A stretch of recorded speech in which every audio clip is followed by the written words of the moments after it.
जय श्रीराम. मी अदिती आणि माझा भाऊ प्रश आपणास एंटरटेनमेंट करण्यासाठी घेऊन येत आहोत आदिप्रभू व्लॉग्स. तर आज आहे 22 जानेवारी. जसे अयोध्येमध्ये श्रीरामांचे प्राणप्रतिष्ठा झाली, आपले जे पंतप्रधान आहेत नरेंद्र मोदी यांच्या हस्ते, तसंच आज आपली जी नाशिक नगरी आहे ती रामप्रभूंच्या पदस्पर्शाने पावन अशी भूमी आहे. आणि नाशिकमधले प्रसिद्ध मंदिर म्हणजे काळाराम मंदिर, की ज्याचा इतिहास हा खूप प्रचलित आहे. मागच्याच आठवड्यात श्री नरेंद्र मोदी ह्या मंदिराला भेट देऊन गेले. तर आज आम्ही सहकुटुंब त्या मंदिराला भेट देण्यास चाललो आहोत. श्रीरामांचे आशीर्वाद घ्यायला चाललो आहोत. एक है पानी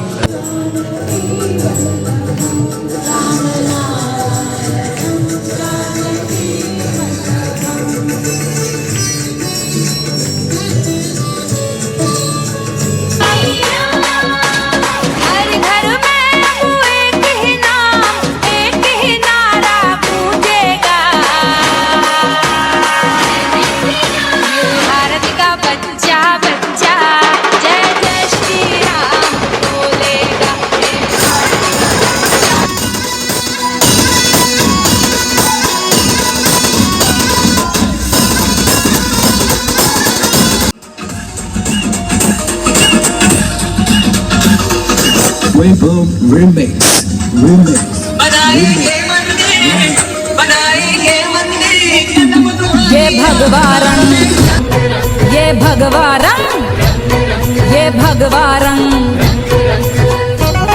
जिसे देख जमाना हो गया दंग, जिसे ओढ़